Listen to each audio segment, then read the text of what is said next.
Hey, salut à toutes et à tous, c'est Sacha de la chaîne Sacha Filmmaker, j'espère que vous allez bien. En tout cas, moi, pour ma part, ça va nickel, c'est parti.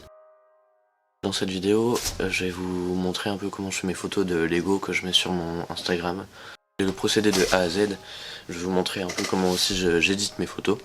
Donc je vais vous montrer comment je vais refaire cette photo que j'ai réalisée il y a pas longtemps. Et un peu comme mes réglages, un peu comment faut faire pour faire des photos de Lego réussies. Peut-être que dans la prochaine vidéo, je m'essaierai la photo de Playmobil et il y a peut-être moyen que ça fasse des petits trucs bien. On va tester un nouveau truc dans cette vidéo, faire une vidéo un peu style vlog, pas une vidéo où je suis face caméra tout le temps. C'est parti. On va prendre le matos photo qui est juste derrière moi et après je vous montrerai mon setup pour prendre mes photos. Je vous conseille pour faire ce type de photo d'être tout le temps sur un trépied. Comme ça, si vous avez des personnages qui volent, des trucs comme ça, prenez un clean plate comme en vidéo. Donc un clean plate c'est juste le décor. Et après vous prenez la photo avec le personnage qui vole. Et comme ça, gardez les mêmes réglages. En post-production, vous pouvez effacer le support. Et comme ça, après, on va vraiment avoir l'impression que ça vole.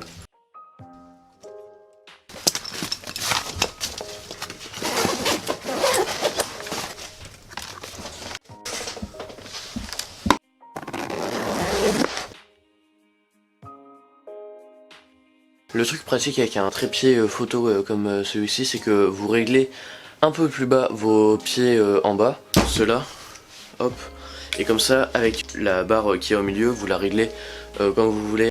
Donc ça, à retenir. Donc moi, vu que je fais mes photos sur mon bureau, je mets qu'un seul pied, enfin, je tire qu'une seule barre, ici, et comme ça, après, je garde juste la partie du haut pour remonter tout ça. Donc une petite astuce que je fais vu que mon appareil photo il est un peu lourd, je visse à fond mon pied de trépied juste là, et après quand je suis sur le trépied je le tire en même temps, enfin je vais vous montrer comment faire, comme ça je suis sûr que ça va pas tomber. Donc hop, une fois qu'il est vissé, bam, je tire à fond. Et là, normalement, quand je me mettrai en mode portrait, ça va pas tomber. Donc, petite technique personnelle. Donc là, j'ai fini de setup le matos, enfin le matériel. Je vais juste enlever mon pare-soleil, parce que là, j'en ai pas vraiment besoin, à part si, par exemple, j'ai une lumière qui vient du côté. Et je préfère faire des photos en portrait et au grand angle. Le pare-soleil, vu qu'il est un peu grand, il me bloque quand je fais mes photos. On va prendre les bâtiments pour faire la photo. Après on va setup l'éclairage, l'appareil photo. Et puis on sera bon. Là ma photo, ce que je vais faire, je vais prendre le soldat de l'hiver pour faire un truc un peu à la John Wick. Je sais pas si vous connaissez. Et après j'ai fait un éclairage un peu rouge dans une sorte de petite ruelle. Je trouvais ça sympa, ça faisait penser à John Wick, le film, tout ça.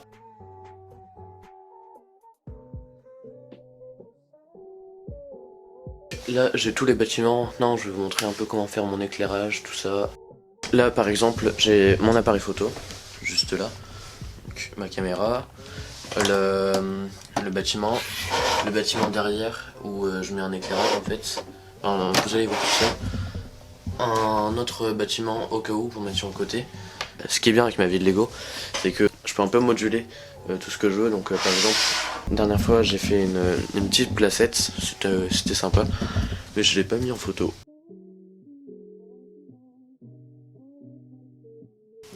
Donc juste pour vos premiers essais, voir les réglages à faire, tout ça, pas besoin de mettre votre personnage dans la position que vous voulez après, c'est juste pour ajuster un petit peu.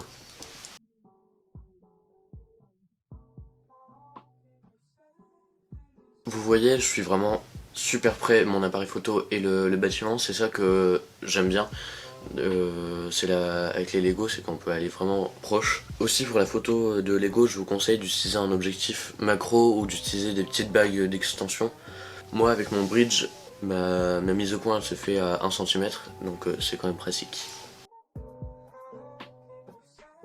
Maintenant je vais vous montrer, un peu les réglages que j'utilise, tout ça. Déjà, premier truc à faire, c'est essayer d'avoir un maximum de lumière artificielle, comme ça vous pouvez tout contrôler. Parce que là par exemple il fait beau dehors, mais peut-être que dans 10 minutes il y aura des nuages et ça va affaiblir la luminosité.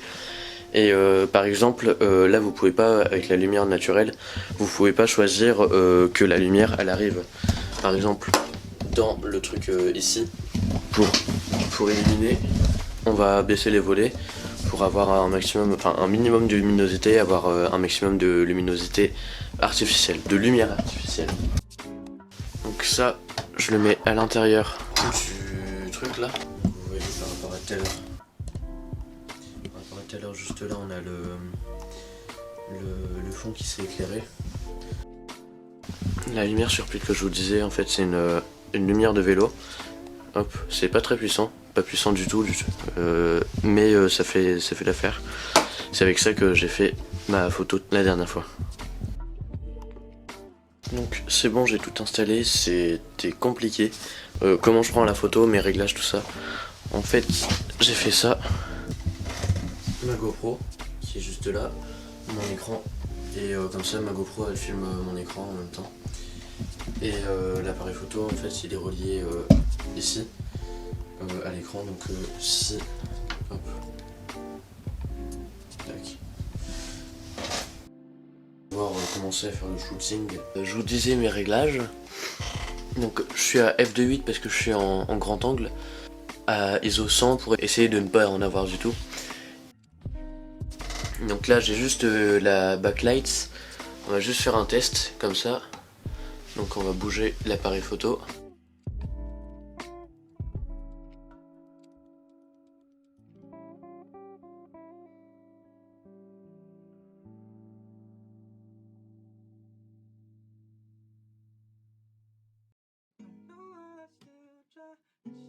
On se met comme ça pour faire la mise au point plus précisément.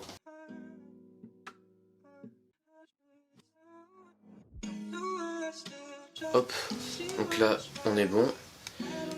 Vous voyez que je suis encore un peu surexposé, donc je vais baisser l'exposition et faire 2-3 tests. Donc par exemple pour la photo de Lego, ce qu'il faut faire c'est toujours mettre un retardateur, parce que sinon si vous êtes en exposition longue, vous allez faire trembler votre appareil photo.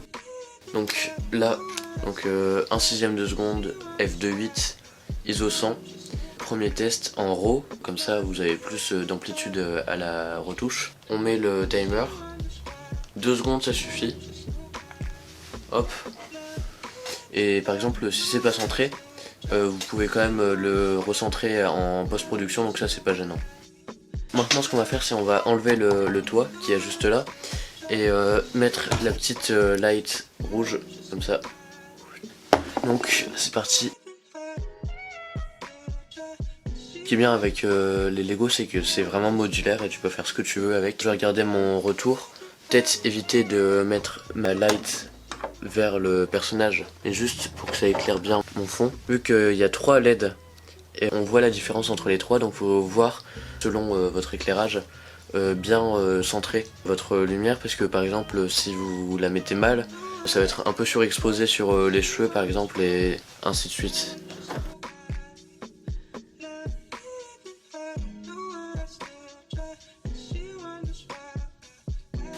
Donc, je pense que ça peut être bien, mais là par exemple on voit le toit juste là.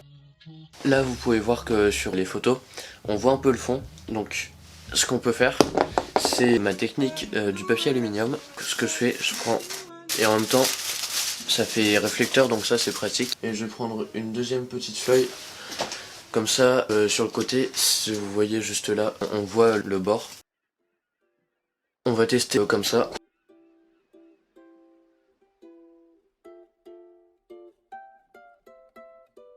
Je retrouve tout de suite pour faire la post-prod avec les fichiers RAW, tout ça.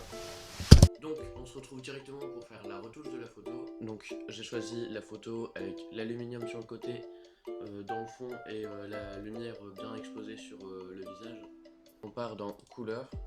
Je suis sur Photoscape X qui gère le RAW de Fujifilm. Donc on on va hop obscurcir un peu. Clarté 50%, approfondir 50%. Tac, enfin voilà. Éclaircir les tons foncés, pas trop. Obscurcir les tons clairs surtout. Et comme ça vous voyez que dans le fond on récupère de l'information. Contraste, on en enlève. On se met à moins 20%, saturation on en rajoute un petit peu. Puis là je pense qu'on est bon, juste pour un peu de retouche. On va la remettre droite, nickel. Et on va la recadrer, on va la mettre en 16/9. Après ce qu'on peut faire, vu qu'il y a une lumière rouge qui arrive par le dessus, on peut mettre une lumière comme ça. Vous la mettez assez loin. Teinte, on la met en rouge. Là on est bon, original. Dis-moi dans le sondage qui va apparaître si t'aimerais que je fasse le même type de vidéo pour les pluies mobiles, et si ce type de vidéo genre tuto photo, comment faire ce type de photo t'a plu. J'espère que cette vidéo t'aura plu, si c'est le cas mets un like, abonne-toi, enfin ça me ferait plaisir. Allez ciao.